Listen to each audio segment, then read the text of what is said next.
Bonjour, aujourd'hui j'avais envie de parler de militantisme et plus particulièrement de grossophobie.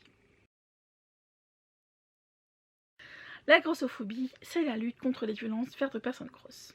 Ça inclut la lutte pour les soins médicaux, contre la discrimination, contre le harcèlement, contre la déshumanisation, pour avoir des vêtements, donc c'est vraiment toutes les luttes, que ce soit des petites violences quotidiennes ou vraiment grosses discriminations et grosses violences ouvertement grossophobes.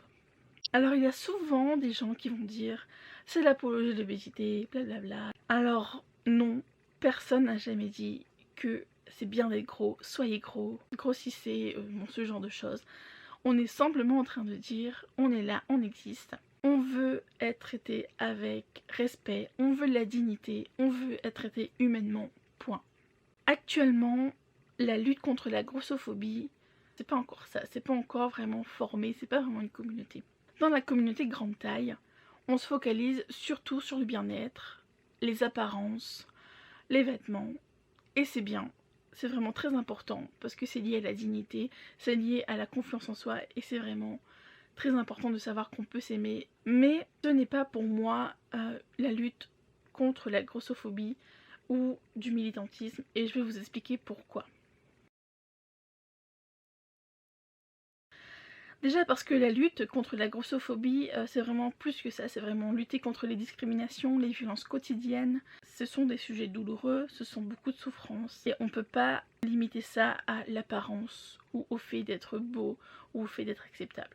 Dans le body positive, on se bat pour tous les corps, c'est-à-dire que quand vous êtes en jogging, quand vous n'êtes pas maquillé, eh ben vous méritez aussi d'être aimé, vous méritez d'être respecté. Quand on se focalise trop sur l'apparence, on a tendance à mettre en avant des corps qui sont toujours très beaux, très acceptables, on va dire des pin-up un peu partout, super maquillés, super glamour. On a des mouvements en fait qui sont vraiment axés sur l'apparence et on a une certaine lutte qui n'est pas du tout body positive mais qui aimerait peut-être l'être, mais qui ont encore beaucoup de critères, qui vont dire bon bah moi je vais faire des événements, je vais mettre des personnes en avant et qui vont choisir des personnes, comme je disais, souvent on avait des pin-up par exemple, on avait des personnes avec la taille marquée, le visage fin, toujours des corps valides, toujours des personnes qui sont pas trop grosses.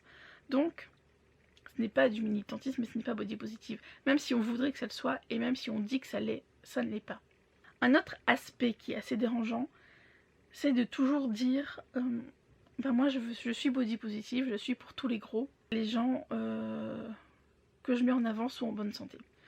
Alors là c'est assez gênant parce que ça voudrait dire qu'en fait on défend en fait les gens qui sont en bonne santé et on exclut toutes les personnes, tous les gros qui ont des troubles du comportement alimentaire, qui sont dépressifs, qui ont des addictions, qui ont des problèmes en fait ou qui sont malades tout simplement. Et ben non, c'est pas body positive non plus, c'est même assez gênant. C'est même à l'encontre du body positive, même si on voudrait que ça l'ait. Je pense qu'il y a également des efforts à faire de ce côté-là. Les raisons pour lesquelles actuellement on ne parle pas justement des problèmes plus sensibles et on n'inclut pas tout le monde, c'est pour moi souvent lié à la grossophobie intériorisée. Et c'est normal en fait, on est tous un peu grossophobes parce qu'on a grandi dans une société qui est grossophobe.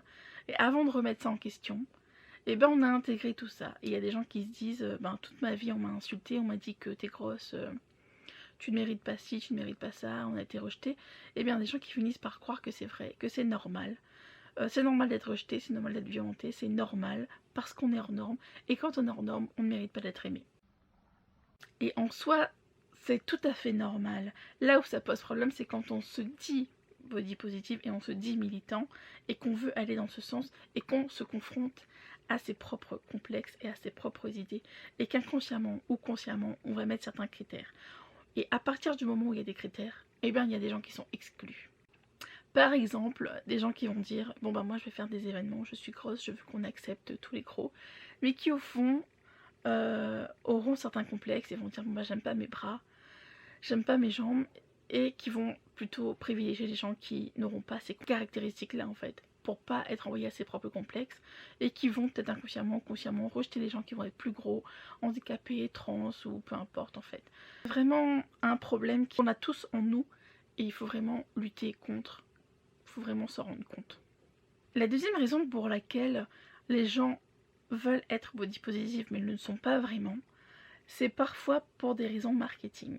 Tout simplement parce que on a peut-être une marque, un magazine, on a peut-être un blog, on a peut-être une image qu'on veut construire et on n'a pas envie de choquer les gens. On n'a pas envie de aller dans des extrêmes. Du coup, on va aller plutôt dans le sens de la majorité. Et on va essayer de pas trop choquer, on va essayer de pas mettre de personnes trop grosses, de personnes handicapées, de personnes trop vieilles. Tout ça pour pas choquer. Donc ça peut être aussi assez inconscient. Et je retrouve souvent ça dans tout ce qui est mode, quand les gens débutent et quand ils ont des objectifs avec de grandes ambitions, ils auront tendance à mettre des critères. Du coup, on se retrouve souvent avec des événements où les gens vont dire « je me bats pour toutes les grosses et pour la diversité ». Et il y aura des critères en disant je veux des gens par contre qui sont harmonieux, qui vont être des mannequins. Bon, à partir du moment où il y a des mannequins, c'est qu'il y a des critères, qui vont être beaux, qui vont être désirables. Donc on va retrouver encore ce même militantisme normé et glamour qui en fait n'est pas du militantisme. Le problème c'est vraiment cette cohérence, c'est vraiment d'essayer d'être cohérent entre les idées qu'on a, l'objectif qu'on a, ce qu'on montre, les actions qu'on a, et de ne pas utiliser les codes du militantisme ou le body positive si on ne l'est pas, tout simplement, et si ça ne se voit pas dans ses actions. Là où personnellement ça me pose vraiment problème, ce sont les marques qui vont utiliser tous les codes du militantisme, qui vont parler de grossophobie et qui vont mettre en avant toujours les mêmes profils. Et ça va faire un militantisme complètement normé, complètement édulcoré pour les médias, pour attirer du monde, pour faire du buzz, pour vendre. Mais ce n'est pas du militantisme, ce n'est pas body positive. On aura par exemple dans les médias ces personnes qui vont mettre en avant toujours le même type de profil. Ce ne sont pas des personnes qui sont concernées, donc il y aura forcément une vision qui est très normée. Si ces personnes ne sont pas sensibilisées au body positive, si c'est surtout pour faire du buzz, ça sera surtout des profils qui vont être jugés acceptables. On va avoir toujours le même profil de la personne qui sera souvent mannequin ou blogueuse mais qui va ressembler à une mannequin, qui fera par exemple maximum un 44 ou un 46, qui va être assez grande en général, la taille marquée, le visage fin, pas de bourrelet, pas trop de trucs qui dépassent. C'est le rêve en fait, c'est un profil qui fait rêver, avec un discours qui est souvent très pertinent d'ailleurs. Mais c'est vraiment le fait que les profils soient toujours les mêmes, des corps valides, des corps souvent blancs ou exotiques, on ne veut pas de femmes par exemple en hijab ou des femmes noires, on veut des corps qui soient toujours jugés sains. Donc c'est vraiment un militantisme qui n'en est pas, c'est complètement hypocrite. Le problème aussi que pose ce genre de campagne militante, de marketing en fait, c'est que ça fait glisser les projecteurs vers des personnes qui ne sont pas concernées ou qui le sont très peu. On a par exemple des mannequins grande taille qui ne sont pas grosses, mais qui sont jugées par la société comme étant grosses parce qu'elles dépassent la taille 38 tout simplement. Qui vont faire un 40 ou un 42, qui vont être très grandes. J'ai déjà vu des exemples de mannequins qui avaient juste un petit ventre et du coup on disait qu'elles étaient grosses, juste parce qu'elles faisaient pas un 38. Donc la lutte contre la grossophobie, ça concerne avant tout les gros. Et moi je ne suis pas là pour dire telle personne est assez grosse ou pas du tout, c'est pas du tout le but. Donc c'est vraiment chacun doit réfléchir et doit se dire où est-ce que je me situe par rapport à ça. Si on fait une taille 46 et une taille 70, on est tous les deux gros. La seule différence, c'est qu'il faut se rendre compte qu'il y a des difficultés qui peuvent s'ajouter ou qui peuvent augmenter en fait.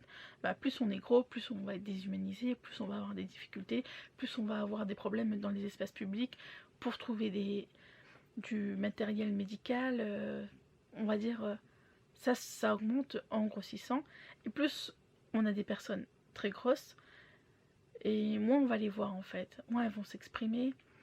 C'est vrai que du côté des médias, ces personnes-là ne vont pas du tout être vues, mais c'est aussi, je pense, que les personnes ne s'expriment pas parce que peut-être qu'elles s'en prennent assez dans la tête toute la journée. Peut-être que c'est déjà assez difficile et qu'elles vont pas se dire bon bah je vais militer. Ouais, c'est quand même dur de militer, on va dire. Mais ces personnes-là, elles sont quand même là. Elles sont quand même là en train de lire, en train de me regarder, en train de participer.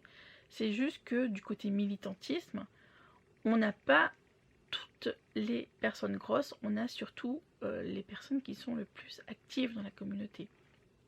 Le but, ce n'est pas de dire ben toi t'es pas très très grosse, on a 10 profils ou 10 000 profils comme toi, est-ce que tu peux te taire? C'est pas du tout le but. Le but c'est de dire toi qu'on ne voit pas assez, qui est handicapé, qui est malade, qui porte le hijab ou qui a telle ou telle difficulté, on aimerait que tu t'exprimes plus, on aimerait que tu sois là, on aimerait que tu nous racontes tes difficultés et toi qui fais une taille 46 ou 48, on aimerait aussi que tu parles et que tu racontes tes difficultés. Et le but c'est pas de dire bon il y a un podium, quel type de profil on va mettre sur le podium. Le truc c'est que surtout sur internet ou dans les associations, il y a la place pour tout le monde. Donc chacun s'exprime et au contraire il faut crier, il faut s'exprimer et il faut être là et il faut prendre la place. Et tout le monde, tous les gros, tous les gens qui sont concernés par cette lutte, même les alliés, la question c'est surtout de ne pas se mettre en avant et de ne pas s'approprier une lutte, mais on peut quand même s'exprimer et tout le monde peut s'exprimer en fait. Et il faut pas retenir les gens, il faut pas rejeter les gens, il faut pas leur dire tais-toi, j'ai pas envie d'entendre des gens qui, avec des difficultés, je vais entendre l'autre personne. On peut très bien écouter les deux. On n'est pas obligé de faire un choix, on n'est pas obligé de faire affronter des gens, on n'est pas obligé de mettre des gens dans des cases. On peut juste comprendre qu'il y a des difficultés qui sont différentes, il y a des difficultés qui s'ajoutent, et on écoute tout le monde.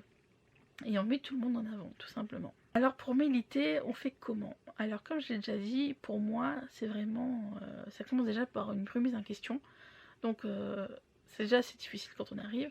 On doit beaucoup observer, on doit beaucoup échanger, on doit beaucoup se remettre en question, se déconstruire. C'est vraiment quelque chose qui est très long, qui est permanent. Et quand on se sent prêt, si on a envie, et ben on devient un peu plus actif. On peut très bien aussi s'affirmer un peu plus au quotidien et auprès de ses proches, auprès des personnes qui vont normaliser la grossophobie et leur dire bah écoute bah là tu vas trop loin, là c'est pas respectable que tu dis. Et chacun peut faire les choses à son niveau. On n'est pas obligé de tous militer de la même façon, on n'est pas obligé non plus de partager les mêmes opinions. C'est vraiment un échange, c'est vraiment quelque chose qui se construit au quotidien. Petit à petit, je pense qu'on va pouvoir créer une communauté qui va être vraiment militante, qui va prendre tous les aspects et qui ne va pas exclure. Donc c'est vraiment ça le problème que j'ai actuellement avec la communauté qui se veut peut-être body positive mais qui ne l'est pas encore. C'est que actuellement on exclut encore trop de personnes. On est encore en train de dire vive les rondes, mais toi t'es trop grosse, je veux pas de toi, toi t'es malade, je veux pas de toi, toi t'es pas, tu passes pas à l'écran, je veux pas de toi, toi t'es pas glamour, t'es en jogging, je veux pas de toi. Donc ça je veux pas de ça. Pour moi quand on milite, en tout cas quand on se dit body positive, on accepte tout le monde. Surtout on sort de son expérience personnelle. Je pense par exemple à des gens qui vont dire ah ben en grande taille on peut s'habiller facilement maintenant, et les gens qui vont se baser sur leur expérience, qui vont dire bah, moi je m'habille facilement, mes copines aussi, mais qui vont pas se dire mais il y a des gens qui vont faire une taille 70 et qui auront des difficultés. La solution c'est peut-être de dire ben, on s'habille peut-être facilement aujourd'hui en grande taille jusqu'à ma taille, jusqu'à la taille 52, 54, et après il y a des difficultés.